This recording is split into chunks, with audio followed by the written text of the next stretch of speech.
And we're live. What's up?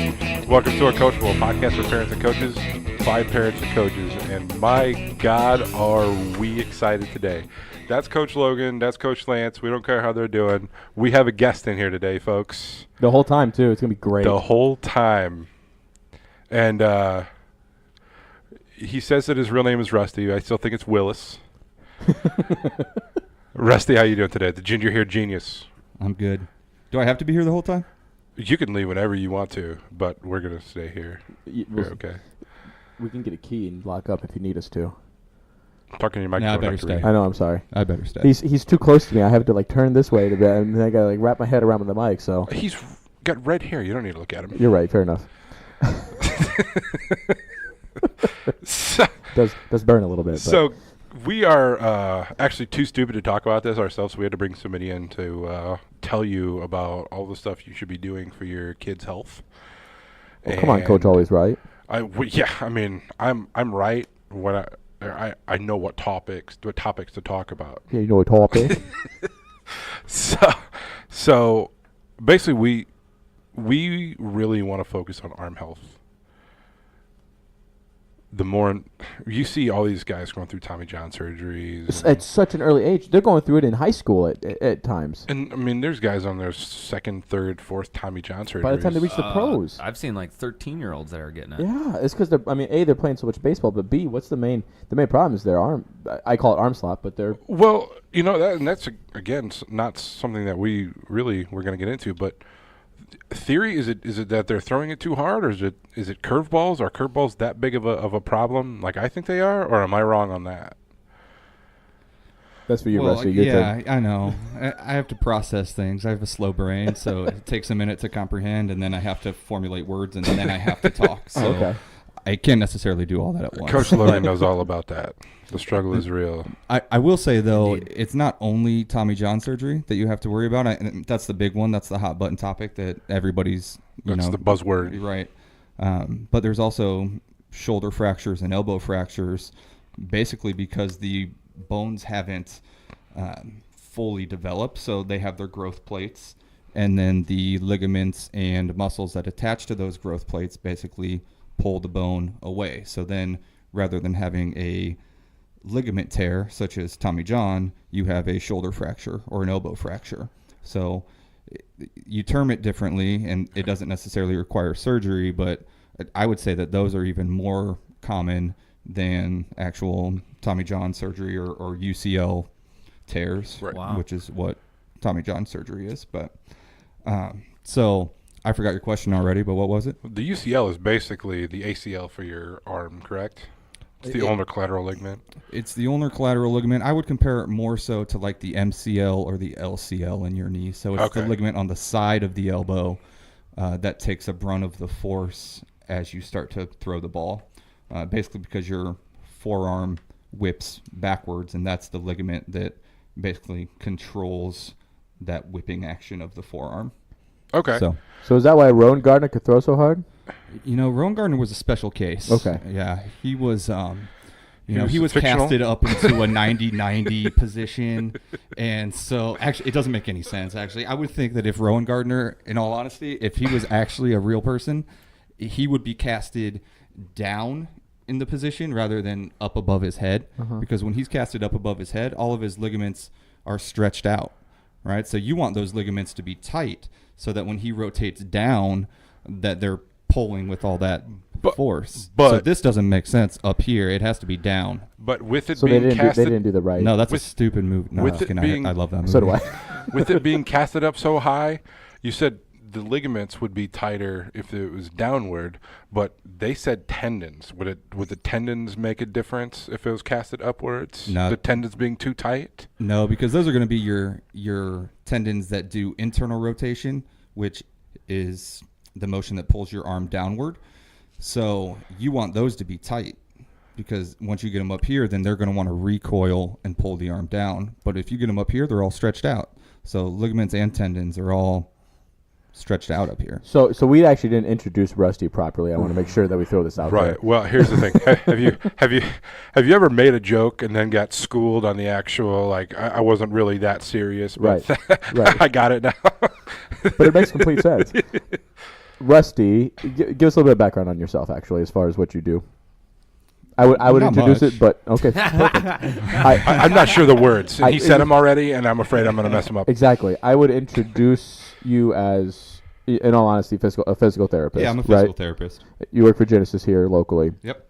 and so in essence, when we're talking here about the arm strength and everything, or not arm strength, about Arm health. arm health and arm mechanics and everything, we're talking to a physical therapist that has seen these issues in our youth today, and what he wants. The reason we brought him on is because he wants to essentially tell everyone here that's listening that of what's going on and what he's seen and how to properly manage and potentially fix then those issues or prevent, if you will, those from happening. Yeah. In So essence, yes, I'm a physical therapist. I just enjoy baseball, and as with many professions, we have to get so many continuing education hours, and typically I tend to go to classes that revolve around baseball because that's my passion. That's what I love. So I've been down to Alabama, and I've listened to Dr. James Andrews, the world-renowned orthopedic surgeon. I and would stuff. love to. I would love to go Yeah. listen to that guy talk. Well, I hope he doesn't listen to this podcast, but he is like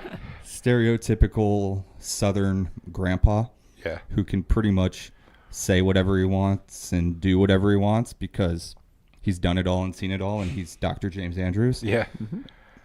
and it's awesome. It's not Jim. That's Dr. James No, Andrews. it's Dr. James Andrews, yeah. Does he talk like smart all the time, or does he talk down to earth? Or does he Oh, talk no, like, he's totally down to earth. That's cool. Yeah, he's like yeah. the grandpa that's sitting in the recliner, and he will tell you everything he thinks about anyone or anything he's Wilford Brimley? without any sort of censorship whatsoever. that's awesome. It's fantastic. That makes for great learning, because if he's just willing to off the cuff whatever, that's awesome. That's so cool. So he throws together a course every year where major league clubs and their physical therapists and their athletic trainers come in, and it's actually titled Injuries in Baseball, and it's all about injuries in baseball. So I go down there every now and then. I've been once. I've kind of been trying to spice it up a little bit because sometimes those conferences can get a little stale if you go to the same one every time. So this past year I went up to Michigan to the Overhead Athletics Institute, and they see a ton of baseball players and do different things like that too. So that's kind of my background and why I do what I do. Perfect. Thank you. Like I said, we couldn't introduce it any better, so wanted to make sure. I wouldn't have said all those words. You So wouldn't have said any words. You didn't say any words. You just said Rusty. right. I did make a couple of notes, and I did Or want to ask Willis. you specifically. So yesterday was Thursday, and I have a son that plays basketball. So if he eats a peanut butter sandwich in the morning, is it digested in time for him to play baseball by noon? Ask a nutritionist. Is that fair? So you're not a nutritionist. I'm not a nutritionist or a dietitian Okay. or anything along those lines. No. We must have an inside joke that he didn't fill you in on. I did not. Nope, I did not. Good for you It's guys. just us. I'm glad I could That spark means your relationship. all the listeners also have no idea. Nothing. Luckily, it's just our wives and mothers, so Yeah. it shouldn't be a big deal. Pretty much. We got a couple more, maybe. So, I mean, that's the whole purpose of bringing you on is to get more listeners, let's be honest. So, basically, my question that you didn't answer, that you asked me to repeat. Is that 10 minutes ago? Yeah. That's how this goes. It is, I, yeah. I see how these Absolutely. last so long now. Absolutely. Yep. Tangents. Curveballs. Good, bad, indifferent, science, not quite consensus yet. So there's a scientific answer, and then there's my answer. The truth is there's no scientific evidence that links curveballs to arm injuries, which I think is somewhat surprising. The same cannot be said for sliders. So if kids are throwing sliders instead of curveballs, that's an issue. Explain the difference. I honestly don't know the issue. No, not the issue. The difference between a slider and a curveball. Personally, I think it's probably just the mechanics of what kids are doing. I just don't think they're throwing them correctly. Okay. I feel like there's probably a lot more elbow action than there needs to be. Okay. Where it needs to be more Well, wrist. Again, I think it comes down to arm angle. Because if you're talking, actual curveball, more of a 12-6, you're out in front of it with more wrist. If you're throwing a slider, you tend to get a little bit more out here and more of an elbow wrist action, which a lot of people want to call a curveball.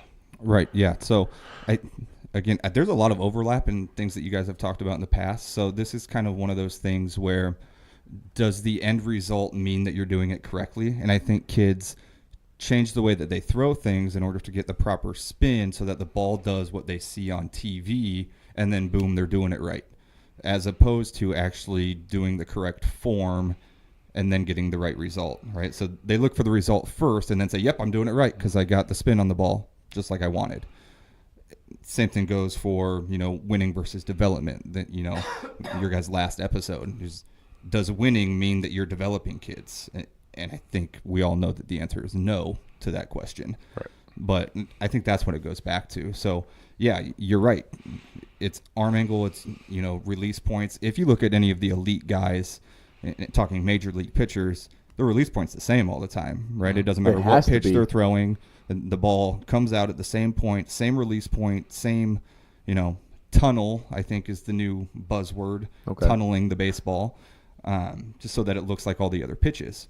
So I think that's what it comes down to, is that kids just don't throw it correctly, and it's probably a little bit harder pitch to throw.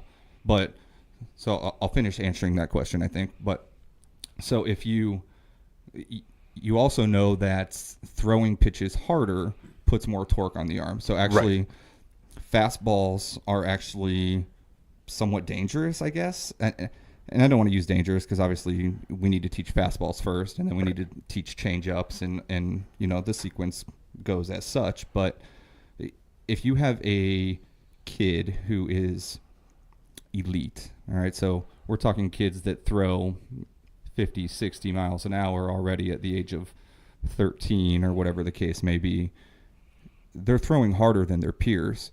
And because they do throw harder, they tend to be the workhorse for their team. And then they get thrown more often because they're the best. In all actuality, those kids are less developed for the velocity of pitch that they're throwing. So we need to be careful how we use those kids. So with that, you're talking they're essentially throwing more pitches than everybody else. They're throwing more pitches. So is that the issue, or is it that they are throwing harder? I think it's probably both. Okay. I mean, I don't think that there's been a study to say that if you throw a kid who is elite velocity the same number of pitches as somebody else, common sense tells me that that's going to be more torque and more damage to the arm. You're going to, right. So I don't know if there's been an actual study to correlate that or corroborate that story, but that's my story, and I'm going to go ahead and stick to that. Okay. But essentially, especially at this level, when we're playing to win, unfortunately, most of the time, those kids are being used more. So it's kind of it's both. Yeah. And that's why we see those kids probably get injured more often. So are we doing kids a disservice with their arm health by teaching them how to throw harder with their legs, or do we need to be teaching legs even more? Are we putting more strain on them by creating more torque with their legs? That is a good question. I don't think that we should not teach kids how to throw harder. I think we need to use kids smarter, and I think we have to train them better. So usually what happens, in my opinion, is that we get kids who throw hard, and basically just because they've been, God has reached down and touched their right or left arm and they just throw harder than everybody, we just leave it at that, right? We just say that they're athletic, that they're just able to do that, when really we probably need to be getting our hands on those kids and really training their bodies to be able to withstand the forces that they're putting through their arm. But instead, we just say, you throw hard, you go out and you pitch. That's all you got to do. So not knowing that for the next 3, 4, 5 days after they pitch, they should be doing some sort of arm recovery or strengthening or stabilization or something like that. Yeah. So then with that, And I know this is a question you had, so I'll let Yeah. you ask it. So I mean, you led us perfectly into it, Rusty. So Comes in with the question of icing, because I've talked to somebody where I just wanted to learn more about. I never iced my arm when I was younger, and I was never taught how to. So I wanted to teach. I wanted to ask. So how do we ice? do we ice? Do we ice? When do we ice? How do we ice? And he goes, so there's people saying that we shouldn't be icing at all. That icing is the wrong thing to do. Or should we be icing, or should we just be running, or should we be stretching more after we throw? Using the bands more. I think that's the big thing right now is your band workouts, to be able to not let your, because I think what he said with icing is that I'm probably going to talk off the cuff here and probably be wrong, but I'm just going to say it. The rotator cuff? Huh? The rotator cuff? Rotator cuff, absolutely. Bruce. It's Bruce.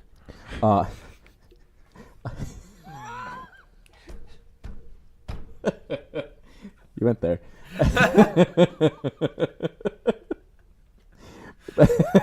but reel it in here, reel it in.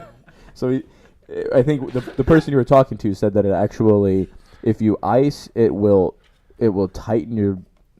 I'm probably gonna be wrong here, but it'll cause more. It'll cause your tendons to tighten faster, which is actually worse for your arm, rather than letting them heal, if you will, in the right. It cuts down the inflammation in an improper fashion. Maybe. Right. I think that's what he said in some sort of way, is that essentially icing will actually create your tendons to compress too much or not heal themselves properly, because there's not enough time, because you're trying. You want me to go, or you just want to keep rambling? I'm trying to ramble. I'm ready for you to cut in, man. Stop me at some point, because I save him from himself. Yeah, no. So, believe it or not, I'm actually on board with not icing, and the reason for that is, I think what you're getting at or trying to allude to is it shunts blood flow to the area. So, yeah, it's great for inflammation and things like that, for acute injuries, but inflammation is really, to a certain extent, the body's natural way of healing and repairing itself. So I'm okay with a little bit of inflammation, especially post-throwing. So, yeah, there's some pretty good research that says that there's no difference between whether or not you ice. So I lean on the side of not icing if I have a choice, but at the same time, everything that I do, even in the clinical setting, is what makes my patient feel better, or what makes that pitcher feel better. So if he feels like ice helps, ice it. But from a scientific standpoint, there's no benefit to icing. What about heat? Like heat compress? Hot ice. No. I heat up the ice cubes. Like one of the high try that. or whatever. No, I wouldn't necessarily put heat on it either. That just takes it to another level. So there's a line that you want that inflammation to stop at, basically. And if you get too much inflammation, obviously that's a bad thing. That's when it becomes pathological. So I would just let the body run its course. I would say same thing for people that have kids. And obviously I'm not a medical doctor, so don't take any medical advice from me. But I err on the side of, if they have a little bit of a fever, that's okay. It's when it gets up into those dangerously high, 102, 103, 104, then it's like, okay, this is not okay. Shit's going down. Yeah. So same thing with the body in baseball. Let the body run its course, and then if for whatever reason the pain doesn't come down, soreness doesn't come down, it's natural to be sore for a day or two after throwing. But if it doesn't come down, then it's something that we have to look at from a pathological standpoint. So then here's another question before you get into that. What if a kid physically isn't sore after, say, he throws 80 pitches? What if he isn't sore? Is he lying, or... He's a freak. He will be sore? He will be sore at some point, yes. I was taught after throwing, especially after intensely throwing, we should be running. Is that proper? Should we be running afterwards to get the lactic acid buildup, the bad blood out of there, pump through the heart, or is that just instead of asking science? that question specifically, how about we ask what you? He already asked it. I know, but I'm not gonna let you answer it. Okay. So how about we ask, what should you do after? I'm gonna use the word. I'm gonna say pitching, because that's throwing intensely, if you will. Yeah. So I'm not a huge fan of running afterwards. It's similar to, in my mind, running a marathon. After you run a marathon, you don't then go out and run sprints. I just don't necessarily know that it makes a whole lot of sense. Like, if you know anything about me, I'm a marathon runner, and I sprint like afterwards. You Always. You look like it. No, so again, I think the biggest things to look at after throwing is range of motion. That's the biggest thing from my mind. I don't necessarily think that, running a ton is going to be what leaves the kid not sore afterwards. And actually, again, going back to research, there may be some component of lactic acid that contributes to that, but more or less, to speak fancy doctor terms, it's the eccentric contraction of the rotator cuff. So concentric contractions of muscles, I'm just going to take the bicep, for example. Concentric contractions are when that muscle shortens. So if it's my bicep, it's when I bend my elbow. An eccentric contraction is when that muscle has to control the lengthening process. So in the bicep, it's when I lengthen or extend my elbow. So in the rotator cuff, it's everything from a deceleration standpoint. So your rotator cuff is loaded when your arm is cocked back. As you release the ball, your rotator cuff now has to decelerate your arm, and that puts the most strain on the muscles. And that's where we get a lot of injuries, really. It's if you're going to get injuries in the rotator cuff, it's going to be through this deceleration process, or it's going to be when you're all the way. Somebody who does podcasts help me with describing this motion. When your arm is back, like rotated back too far, then correct? Yeah, is what you're talking about. Yeah. So as your arm rotates back, if everyone's listening here, put your elbow up at a 90 degree along with your shoulder at a 90 degree, and then rotate your hand back to try to reach backwards. Yeah, so there's a word for that, and I can't think of it right now. But yeah, so when you're in that position, it's your rotator cuff muscles that are then going to bring your arm forward that are on the most stress. So again, they're getting into an eccentric position as you rotate your arm backwards. So the injury either happens there, or it happens when the muscles on the back of the shoulder are decelerating your arm after you release the ball. So those are the two moments of like most injury. And it's because of those components, that eccentric contraction, that you're probably getting soreness after you throw. It's probably not lactic acid, which means that running probably isn't a huge deal. So that's why I stay away from running. So what do I do instead? But hold up. We like them running, though. You can make them run, and Okay. you can say that it's for lactic acid. Perfect. Remember, I want to make sure. wives and mothers, I promise your kids aren't listening to this, so it's all right. You can just tell them it's lactic acid. Good. It's Wanted lactic to acid. make sure. Make them run. Okay. So what I typically do instead then is try to increase their range of motion. So I don't know, like, do you just want me to ramble this whole time? 'Cause Yes. I feel like I can Yes. do this. I'm on the edge of my seat. I'm riveted, Yes, actually. And I know you 100%. think you're boring us, but you're not. I'm super boring. But so you start to lose range of motion 2 minutes after you throw your last pitch. So think about that for a second, because Wow. that comes in huge during any sort of game delays or when Or you're long going back innings. out to long innings, when you're going back out to play defense after you've hit on offense. So you start to lose range of motion 2 minutes after you throw that last pitch, and it can take days to get it back if you're not doing the right things. So this is where tournament play and stuff like that becomes a big issue, because if you have a kid throw on Friday and he's lost range of motion and hasn't worked to regain that range of motion and comes back on Sunday to pitch a championship game and still doesn't have the range of motion through his elbow, forearm, and shoulder, he's at risk for injury, right? So that's Higher risk. higher risk. Because- Higher risk. yeah. You're always at a risk, Right. right? There's always an inherent risk either way, not even just for shoulders. But so that's kind of my post-game approach, is to But that's restore that end range of game motion. approach too. Yeah, so there's a really cool exercise program, I guess. It's called the 2-out drill. You can look it up on YouTube. There's plenty of videos out there. And it is a list of about 6 to 8 exercises that you're supposed to do, hence the name, when there's 2 outs when you're batting on offense. So it's just a quick exercise that you can do to restore range of motion before you go and take the mound again.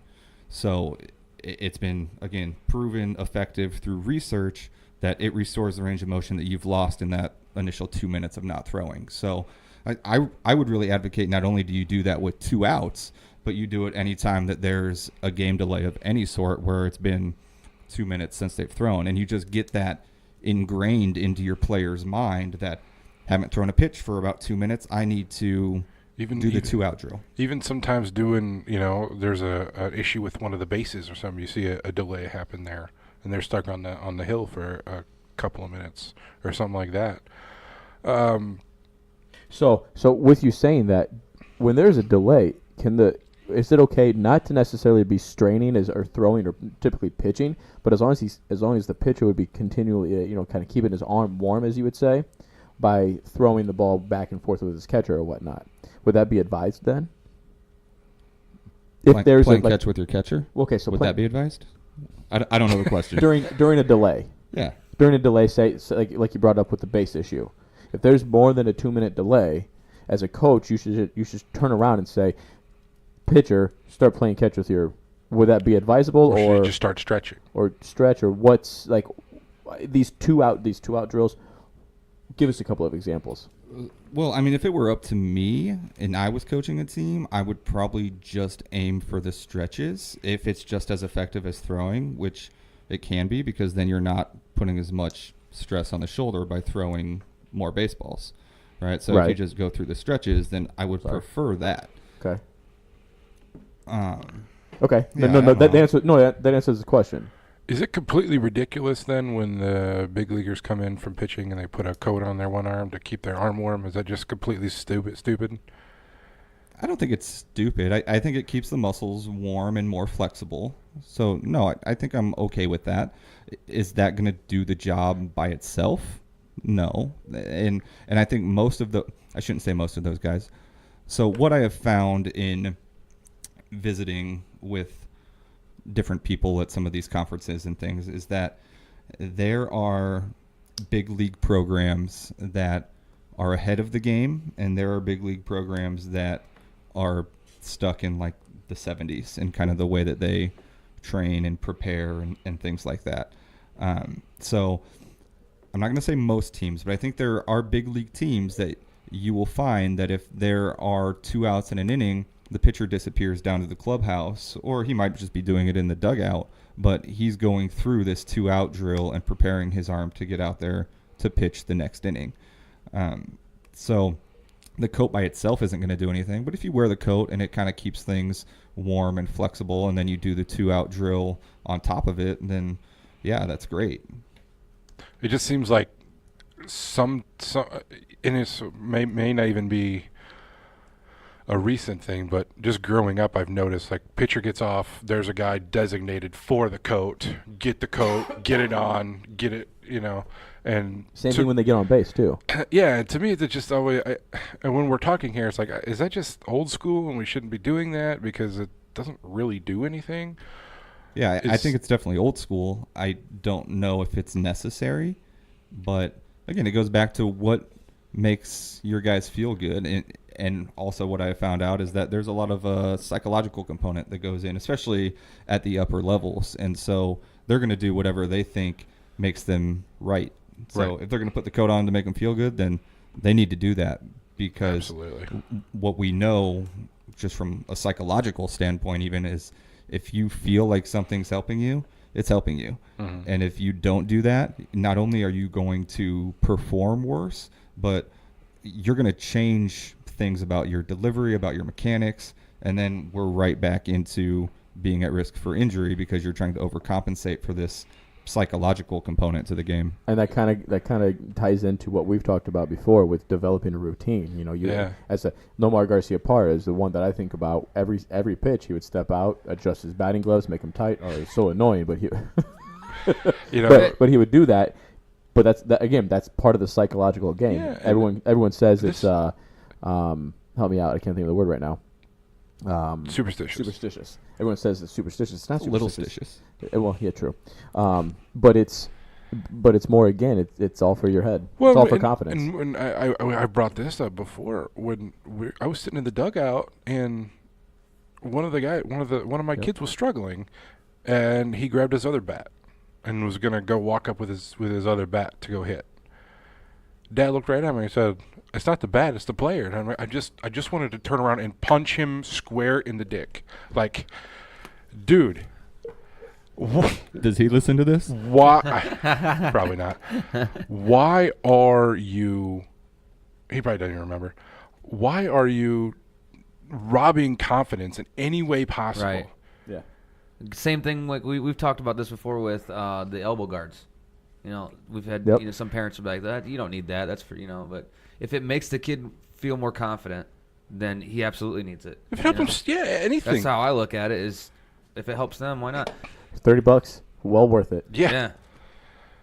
So if your 10-year-old wants to wear a coat after he just got done pitching in England, it's 110 degrees outside. Don't have him put it on fully. Just maybe put it over the arm. But Just over the arm, just like they do in the bigs. Also know the signs for heat stroke. which is extremely scary.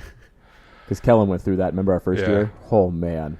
So one thing I did want to double back to is we talked about preparing your body for the rigors that you're going to put it through during any sport, really. So what is your thoughts on the age of lifting weights? Is there a certain age you shouldn't be, or what? And there was a question that I had specifically in regards to, so you're asking something a little more specific, but I say we asked mine first just because. Oh, because you you always need to keep go doing first. this. I do, but his will answer. His will be answered directly after. If you notice, I answered his question first anyway last time you did this. I did. So But I'm go going to do it ahead. again. So my main question is, now when you talk about this, this is more, I had to say, this is more of a generalized statement, right? Like there are obviously studies that are done, but I'm going to bring up Chris Sale. His arm slot is not correct, right? I would get on board with that statement. I yeah. would say it is. I don't have a rebuttal for it. Right. It is not the right arm slot. Mechanically speaking, you would not teach that. But it works for him, and he's never been injured as per se major arm issues, right? Until last year. I think I last was year. gonna say, I'm pretty sure he went to the DL last year. He did. But, the injury list, they changed the name of that. Yeah, by the way. it's injury Yeah. list now. Don't be insensitive. No, I'm sorry.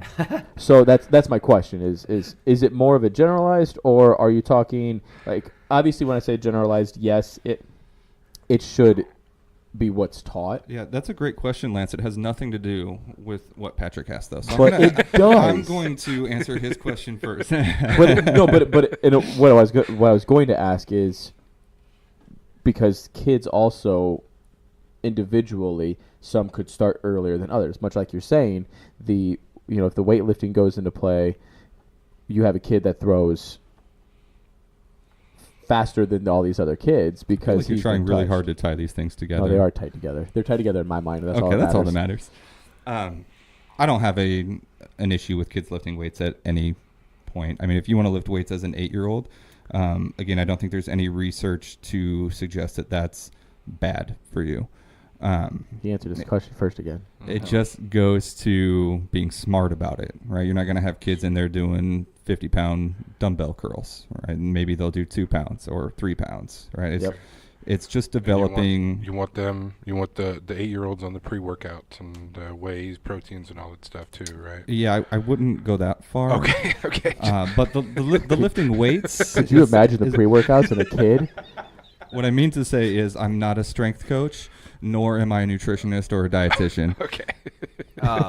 But no, I don't think there's any problem with kids lifting weights. In fact, I think it probably develops the right work ethic and mindset so that by the time they get to 14, 15, 16, when it's really time to maybe start building a little more muscle, that they already have that ingrained as to this is just a part of life. This is a part of playing baseball. This is what I need to do to take care of my arm.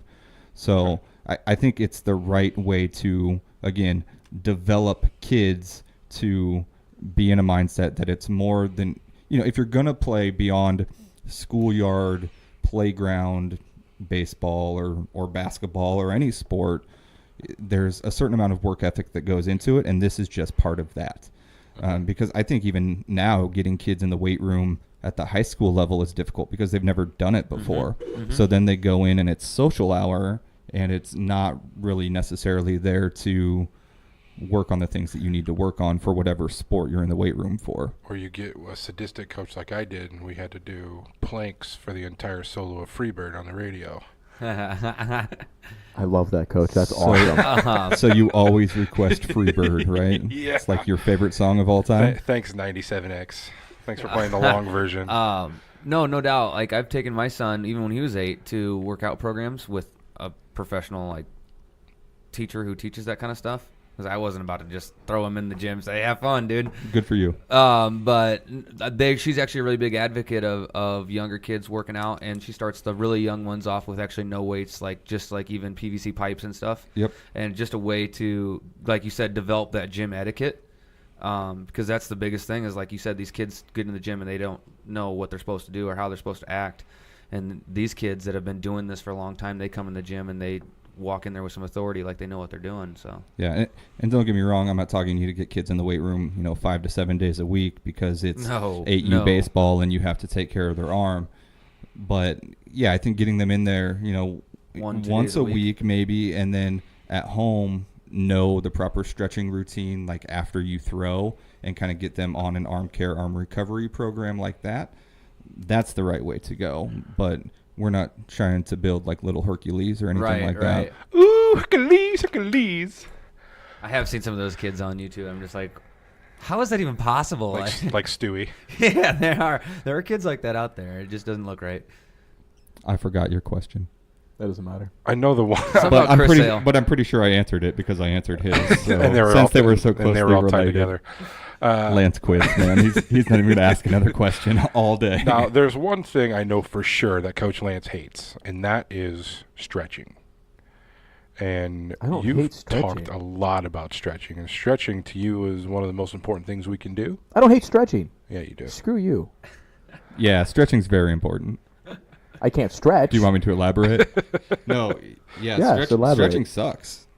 I hate stretching too, but it's super important. That's all there is to it. And, it's not necessarily, I don't know how you guys used to stretch, but when I stretched, like when I played in high school, it was always somebody grabbed my arm and they just cranked it back as far as they could. Like, do you remember that stretch? Oh, Did you guys do that? It was like, oh, yeah, that hurts. Stop it now. Grab it from the back, and then your back starts to lean So, forward because it hurts so good. Right. So how much are you actually stretching if you can visualize this stretch? If somebody's cranking your arm into the layback position and all you're trying to do is extend your spine to get away from it, you're not stretching the shoulder. You're basically stretching your spine because it hurts and you're trying to get out of it. So yeah, stretching sucks, but it's super important. And it's not those static stretches where you're just holding it. It's the more dynamic stuff. So like when you think of the stretches that really, really suck, it's the ones that you're trying to hold for 30 seconds or a minute, the toe touches or whatever it might be. Those aren't even necessarily the stretches I'm talking about. They need to be more dynamic stretches. So it's stretching through movement. So rather than doing, a sit and reach hamstring stretch, maybe you're doing more of like the straight leg high kicks, so you're taking that straight leg and doing stretching that hamstring across both the knee and the hip as you kick your leg up high. Trying to reach your hand. To reach your hand as you're, walking down. Or it's almost a goose step. Oh, what step? A goose step? I always call them Frankensteins. Like in Germany? Yes. Yeah. So you can call it Hitler March if you want. That's why I said Germany, but whatever. We are not pro Hitler. Injury list.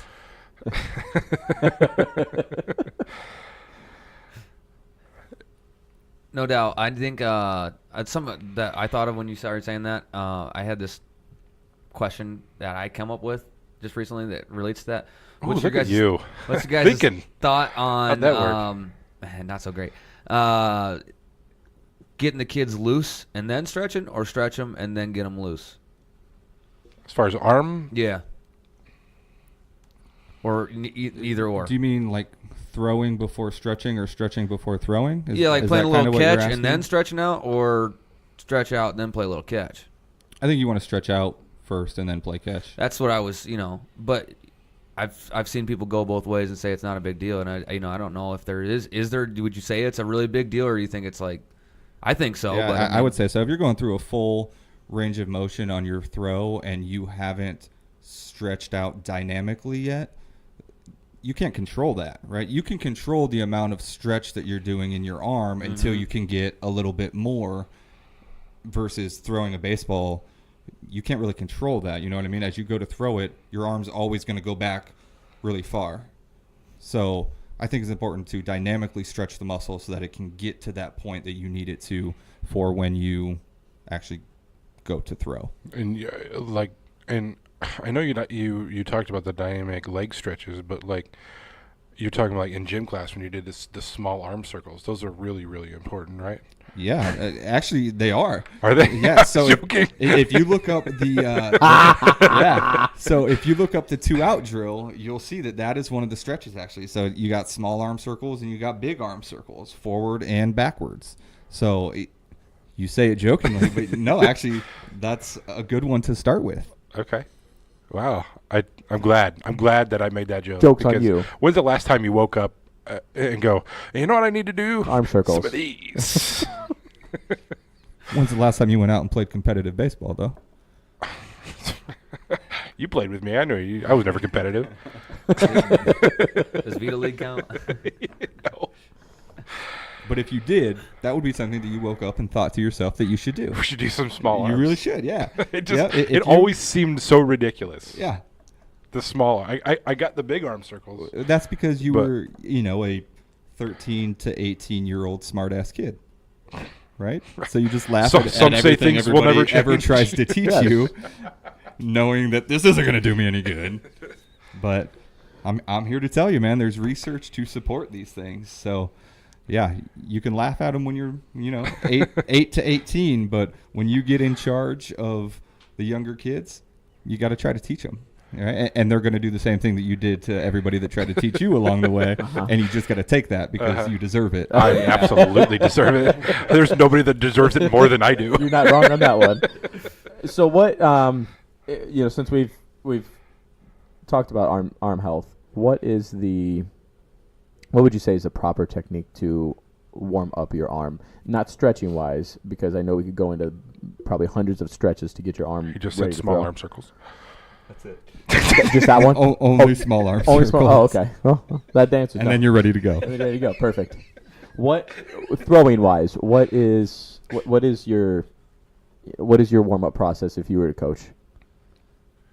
So it starts with stretching, and then you go into. I still like the kind of the segmented throwing. So maybe starting down on a knee and kind of working, getting that upper body rotation, because that's an important aspect of throwing that a lot of kids, once they throw, they don't have the mobility through their spine. So rather than decelerating their arm through trunk strength and pelvis strength, they just use all arm muscles to decelerate their arm. So that's another injury component. I was going to ask you about that. So I like just starting down on a knee and really working on form without the lower body. So it's upper body, trunk, and then you can stand up and do some closer throws and just How kinda far stretch it out a away little are we bit. talking when you start with that? Are we talking 10 yards? Like on a knee? Yeah. Maybe 10 feet. I mean, it doesn't have to be real far, and it doesn't have to be really hard throws. It's really just working on mobility and just the overall motion. Probably and mechanics then too, right? Mechanics, yeah. Okay. That's a And good then- word. Good job. well, Did you write that one down? I Is did that not how you write that one remembered? down, no. Mechanics? Wow. I mean, I do have Mechanics. I do have mechanics written down, but Throwing elbow to opposite knee is what we're working on finishing in it. yep. And so then you stand up again. You're about 10 feet apart. That's when you're working on just the kind of the stationary. You're not using your legs now. Now you're doing a similar thing, just standing, right? Yes, almost but I a want to trunk go back rotation. to elbow to opposite knee. Can you explain that? You're throwing elbow when you finish, should be your elbow should hit your opposite knee, correct? So when you're throwing on a knee, your right knee's down, your left knee's up. Well, you're throwing If side you're knee. right-handed, You're throwing side knee, The right way. and your glove side knee should be up, right? correct. I think I don't know that you're wrong. That may be, and this goes back to just coaching in general. Like, what kinds of cues are you giving your kids? Because athletes in general are competitive, and if you give them a task, they're going to find out a way to do it. Whether or not that's the correct way, maybe not. But I can get my elbow to my knee. I can get my elbow to my knee without rotating my trunk very much. So, Fair enough. so I don't know that cue alone is enough to develop proper mechanics. Does that make sense? Yeah, that goes into something that we've talked about a lot of times where, I mean, every kid absorbs information differently. And so when you tell somebody elbow to knee, that might work for half the kids, but then the other half are like, well, that didn't make it sense to me. There's lots of different ways to convey that same message, you know. So explain a different way to describe that to a kid when you're teaching them, when you're trying to emphasize the trunk rotation, right? Is that what you're talking about? I don't know, man. I'm not a coach. I just tell you guys these things, and then you have to coach it. I'll give you one that was presented to me, and it works for younger kids. I don't know how great it would work. I can't speak to how well it would work on older kids, as I don't coach older kids. But one of them was reach for the lightsaber. So, like, if you pretend like you have a lightsaber hanging off your side on the other side, that seemed to resonate with some of the kids that I've expressed it to. I'm not sure Do if kids that's know what Star Wars is? Yeah, I've that's a actually never prerequisite. Yeah, so that actually, you're right. That reference is Pretend gonna, like you're Zorro? Yeah, well, they're not. That's even more dated. So yeah, you're right. That reference is going to go away. But no, yeah, I I know think- what you mean. It's not necessarily literally. I mean, if you literally reach for a lightsaber, that's not going to exactly be what we're looking for. Or if you literally exactly. put your elbow on your knee, that's not exactly what you're looking Agreed. for, right? Right. So, but like that, I never thought about that. So and what that's I intriguing. what I would tell them, and again, you just have to change your cueing depending on the kid, but I think what I would start with is try to, in a kneeling position, try to sweep your hand along the grass from your foot to your hip. All right, so as you rotate around, you're going to have to start down to your shoe after you throw, and then you have to rotate your trunk as you sweep the grass. You know what I mean? And again, that's going to get your elbow to your knee, but it's not going to be where you're just trying to elbow your knee. You know what I mean? Like, it's actually going to take your arm across your body, and it's going to force spine rotation along with spine flexion, which is huge for decelerating your arm.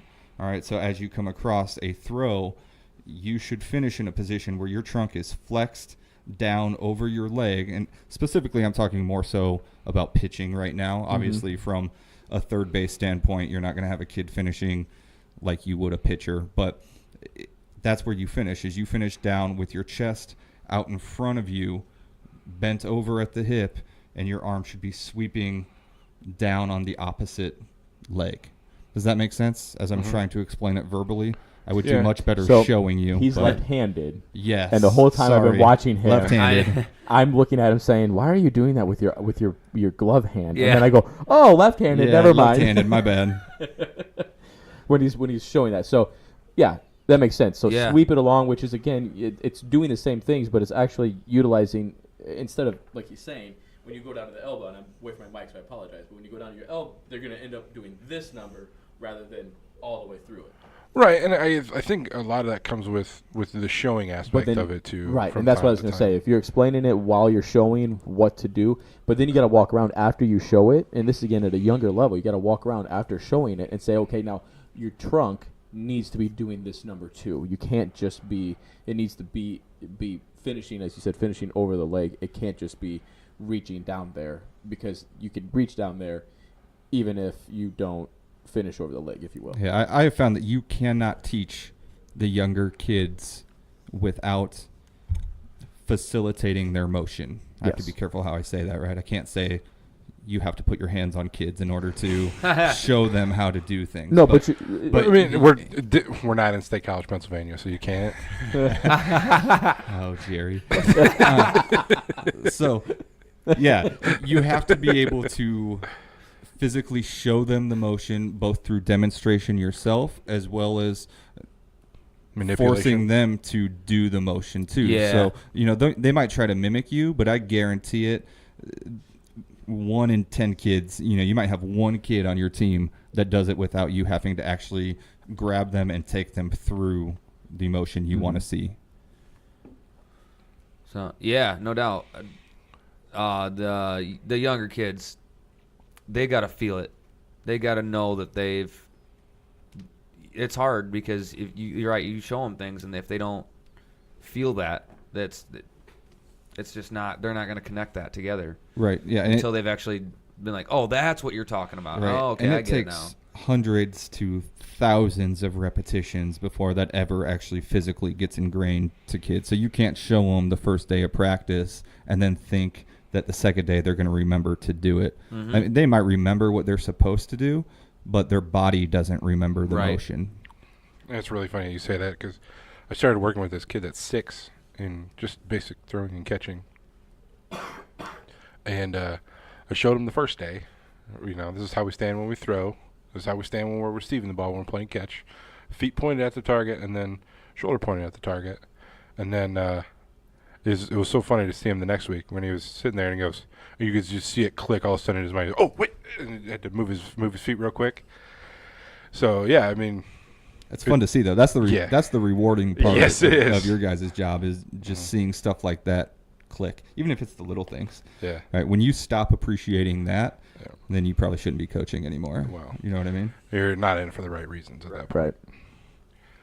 But yeah, I mean, so keep going before we get into something else. The proper way to warm up there, because we're talking about the elbow to knee is really to facilitate when we get into the pitching mechanics when we're driving off the back leg, cleats to the sky.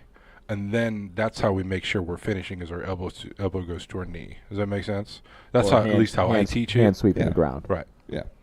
It's just how I teach it in my mind makes sense to me and might not make sense to everybody. Right. But again, so demonstrating and then forcing, or if you will, forcing. Yeah.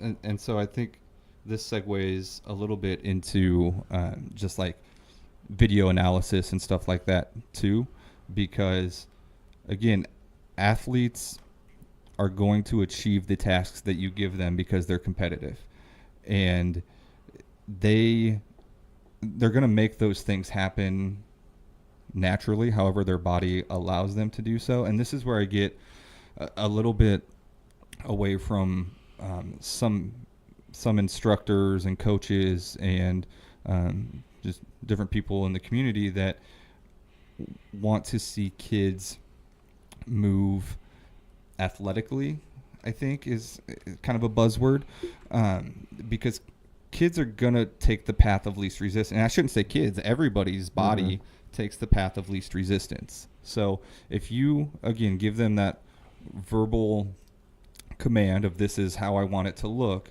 they can make it look like that, but that motion may not be coming from the correct places.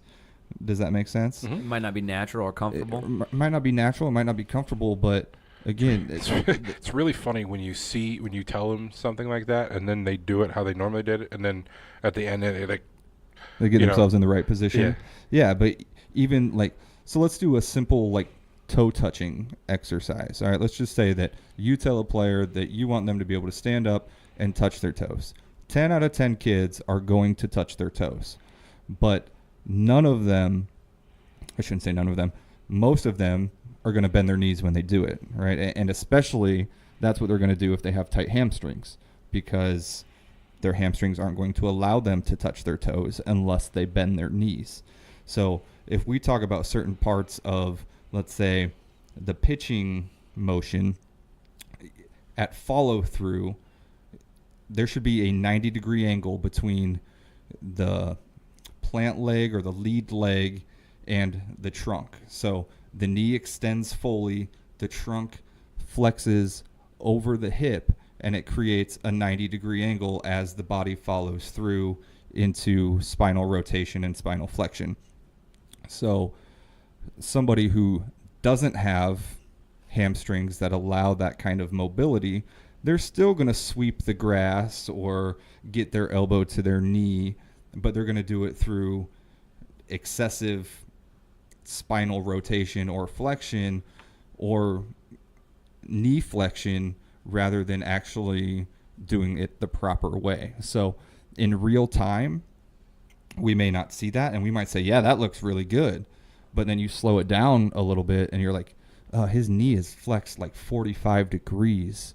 Like he's using accessory muscles to help compensate for his lack of hamstring flexibility or even just core strength or whatever the case may be. So I just think, again, we have to take closer looks at that stuff. And that's why I'm a big advocate for doing video analysis type of stuff and looking at these different things in slow motion, knowing that obviously we're not going to make every kid Nolan Ryan, right? But it's those things that decrease our risk for injury. And that's kind of the path that I take as a physical therapist. The really cool thing about being a physical therapist is that when you decrease injury, you increase performance, right? So there's definitely a performance enhancement just by having the proper strength, stability, and flexibility in all of your joints. So that's my stance. Like so that. if we go that far into injury prevention, won't you be out of a job? As coaches, if we go that far. Good luck. Kids are always going to find a way to hurt themselves. Well, no doubt. They're always going to find a way to hurt themselves. And I say this, with, There's a lot of growth plate issues too. well, yeah, but I mean, I say this with all, the utmost respect for coaches and instructors and everything that you guys do. But physical therapists and athletic trainers and strength coaches, we go to school for quite a long time to learn how the body moves. And I'm not saying that you guys can't learn that and Hold on, I went to that. school for 7 years now. Well, yeah, but that's just because you failed like 3 or 4 years. So, Fair enough. Because your but- blood alcohol content was higher than your GPA. well, Once or twice. Can't argue that one. No. no. So all I'm trying to say is that I absolutely encourage you guys to try to go that far into injury prevention and ask for help when you kind of get lost or you're not sure if you're doing the right thing or whatever the case And may I would be. even say, I think as if it's coaches, not something that's at least at the back of your mind, you're doing a disservice to not only the kids but to everybody else. No, you're right. And I think everybody feels like they know what they're doing, and not to say that people don't know what they're doing, but I think there are definitely instances out there where people feel like they're doing the right thing and they're trying the best that they can and they're doing everything that they've ever been taught. But as we've already discussed with things like icing or wearing a coat or anything like that, just because that's what you were taught doesn't mean that you were taught correctly either. Mhm. And I think that's where we kind of get into a little bit of trouble of just teaching what's been taught to us and never really being students of the game or students of our own bodies and, knowing what's going to work the best. Garbage in, garbage out. Being a student of kinetic sequencing. That wasn't even You know? close. Kinematic sequencing. I was trying. I tried. I doubt. tried. just stop. Back to the video. You should have Stop. looked at Lance's notes before you tried to say that. Back to the video thing, though, that's becoming more and more popular with a lot of the private hitting and pitching instructors. I've noticed that a lot of them are starting to do the video analysis. Well, I think the video analysis for performance enhancement and video analysis for injury prevention are completely two different things. And I think I would as agree. coaches, we focus on what we know is going to increase performance, and we don't really. I know for me, I see a lot of coaches out there that I know are not concerned about injury prevention. They're concerned about, I'm here to coach baseball, not to prevent injuries. Does that make sense? it does. It does. I think that there's probably Not that it's in a malicious way, but just nothing that's really crossed their mind. But let me ask this question then, and then I'll let Rusty answer it actually. But if as a coach, if you're, Thank you. I know, as a coach, if you're coaching it based on performance, if you will, or mechanically speaking, like we do here, because have we taught the stretching aspect? No, we haven't. But we know the proper mechanics of throwing. If we're doing that, does that help with the injury prevention? And I know the answer is no, but again, with that, is it going to also help with injury prevention if we are showing the right mechanics? Does that make sense? Yeah, it's definitely going to help with injury prevention. I don't think that the two are mutually exclusive as much as maybe your statement made it sound. I don't think that performance enhancement and injury prevention are two completely different things, to use your words. But I think that, again, it goes back to, does the ends justify the means, right? So if I'm able to get this kid to throw harder or throw more strikes or whatever, is he using the proper mechanics? Potentially not. But if you teach him injury prevention and you look at mechanics from decreasing injury risk, you're also going to see velocity improvements and you're going to see accuracy improvements, right? So again, you can teach somebody to perform better and have just utter disregard for how healthy their arm stays, or you can teach them how to perform better by teaching them these injury prevention types of things. Does that make sense? Mm-hmm. Yes, 100%. It does. I interrupted you. What were you going to say? I don't know. You've interrupted me like 16 times, so. I actually feel like you're the one that interrupts him, and then I answer his question first because That's only happened twice. I don't reward bad behavior. It's only happened twice. Pavlov's dog. He is drooling. You're right. All right. So I think it's going to do it for this session. Hopefully we're going to get him right back on. I think we're going to. Yeah. I need a break. Because this stuff is so good. I don't want to let him leave before. We haven't even got into what we originally Yeah. brought him on to talk about. So we're gonna actually take a break. We're gonna Quick do break. this in separate episodes. But Yep. stay tuned for part 2. And again, don't forget to catch us on the website at uncoachedsportcast.com. Don't forget Podbean. Was it uncoachedsportcast.podbean.com? Yep. Facebook.com/uncoachable. And go out there and listen to Rusty. Twitter. yeah. He talked more than anybody else did. It was great. Gave us a break. I was able to just sit back and let you do it. Yeah, for one time, You're you welcome. guys didn't Thank you. listen to Coach Lance drone on, even though he tried. I did try. Rusty finally was able to. All right, you gonna shut up or what? So, all right, Hey, I just wait for somebody to tell me to stop talking. That's all I wait for. we'll see you guys See in you a later. couple minutes. Thanks for listening.